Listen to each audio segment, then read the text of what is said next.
আকাশবাণী কলকাতা জেলার চিঠি জলপাইগুড়ি থেকে লিখেছেন আমাদের সংবাদদাতা চন্দনা চৌধুরী। অত্যন্ত নিয়ম নিষ্ঠার মধ্যে দিয়ে 2569তম বুদ্ধ জয়ন্তী উদযাপন করা হল জলপাইগুড়িতে। বুদ্ধ জয়ন্তী উপলক্ষে বর্ণাঢ্য শোভাযাত্রার আয়োজন করা হয়। রেসকোর্স পাড়ার দেছেন ছৈলিং গুম্ফায় সকাল থেকে মন্ত্রপাঠ ও পূজার্চনার মধ্যে দিয়ে শুভ সূচনা হয় অনুষ্ঠানের।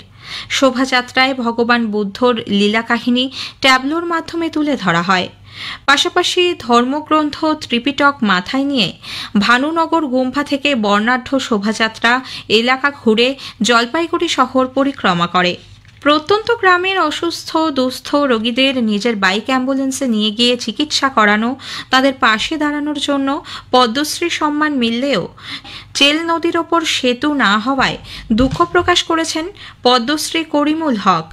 দীর্ঘ বছর রাজাডাঙ্গা, ধওলাগ্রাম সহ আশপাশের গ্রামের রোগীদের উত্তরবঙ্গ মেডিকেল কলেজ ও জলপাইগুড়ি হাসপাতালে পৌঁছে দেওয়ার জন্য চেল নদীর ওপর দিয়ে বহু কষ্ট সহ্য করে কখনো বাইক অ্যাম্বুলেন্সে, কখনো অ্যাম্বুলেন্স করে যাতায়াত করেছেন তিনি। অথচ বহু আবেদন নিবেদন সত্ত্বেও নদীর ওপর সেতু নির্মাণ হয়নি বলে তাঁর অভিযোগ। গ্রামের মানুষ দীর্ঘ বছর চেল নদীর ওপর সেতু তৈরির দাবিতে আন্দোলন চালিয়ে যাচ্ছেন। করিমুল হক বলেন, মুখ্যমন্ত্রী উত্তরবঙ্গে রয়েছেন। কেন্দ্রীয় সরকারের সঙ্গে আলোচনা করে মুখ্যমন্ত্রী যদি সেতু নির্মাণ করার নির্দেশ দেন তাহলে উপকৃত হবেন তাঁরা। অখিল ভারত বিবেকানন্দ যুব মহামণ্ডল পরিচালিত যুব শিক্ষণ শিবির গত 14 মে থেকে 17 মে পর্যন্ত অনুষ্ঠিত হল। শ্রীরামকৃষ্ণ স্বামীজির বাণী সম্বলিত প্ল্যাকার্ড, ফেস্টুন নিয়ে বিশাল শোভাযাত্রা শহর পরিক্রমা করে। বিভিন্ন জেলা থেকে 600 জন যুবক অংশ নেন এই শিবিরে। এখানে স্বামীজির ম্যান মেকিং ক্যারেক্টার বিল্ডিং বিষয়ে প্রশিক্ষণ দেওয়া হয় যুবকদের। শিবিরে বিভিন্ন কর্মসূচি চলে সারাদিন ধরে। বর্তমান যুব সমাজ ও স্বামী বিবেকানন্দ, আধুনিক সংকট ও বীর সন্ন্যাসী স্বামী বিবেকানন্দ এইসব বিষয়ে বিশেষজ্ঞরা আলোচনা করেন। রাজ্য ও দেশের বিভিন্ন স্থানে শিবির করে চলেছে যুব মহামণ্ডল। এখানে আগত যুবকরা উচ্ছ্বসিত। তারা জানালেন, এখানে এসে বহু কিছু তারা শিখেছেন, যা আগামীতে জীবনে সঠিক পথে এগিয়ে যেতে তাদের সাহায্য করবে। জলপাইগুড়িতে হাইকোর্টের সার্কিট বেঞ্চের কাজ পরিদর্শন করলেন হাইকোর্টের প্রধান বিচারপতি টি.এস. শিবজ্ঞানম। পাশাপাশি জল নিকাশি ব্যবস্থার কাজও খতিয়ে দেখেন তিনি। ন্যাশনাল হাইওয়ের পাশ ঘেঁষেই হাইকোর্টের সার্কিট বেঞ্চটি হচ্ছে। তবে যেভাবে কাজ চলছে তা দেখে তিনি আনন্দ প্রকাশ করেন। শীঘ্রই হাইকোর্টের এই সার্কিট বেঞ্চটির উদ্বোধন হবে বলেও তিনি জানান। বস্ত্র মন্ত্রকের উদ্যোগে আয়োজিত গুরু শিষ্য হস্তশিল্প প্রশিক্ষণ চলছে শহরের নেতাজি পাড়ায়।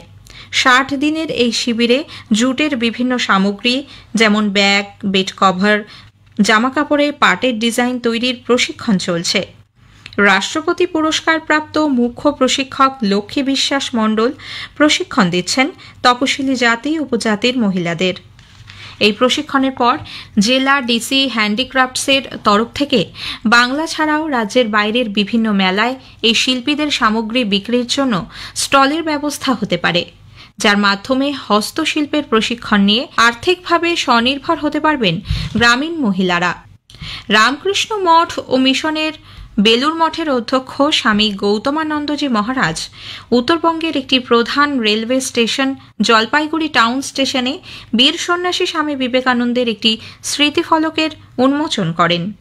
20 শতাব্দীর সূচনায় যখন দার্জিলিং মেল কলকাতা থেকে আসত, তখন এখানে চা পানের জন্য 40 মিনিটের বিরতি হতো। সেই সময় 1897 থেকে 1901 সাল পর্যন্ত মোট 4 বার এই স্টেশন স্বামীজির পদধূলি ধন্য হয়েছিল। ভারতীয় সেনাবাহিনী তিস্তা ফিল্ড ফায়ারিং রেঞ্জে তিস্তা প্রহার অনুশীলন করেছে। পদাতিক, আর্টিলারি, মেকানাইজড ইনফ্যান্ট্রি, প্যারা special force, army aviation, engineer এবং সিগন্যাল সহ সেনাবাহিনীর বিভিন্ন বিভাগ এতে অংশ নেয়। জেলার চিঠি শেষ হল। জলপাইগুড়ি থেকে পাঠিয়েছেন আমাদের সংবাদদাতা চন্দনা চৌধুরী।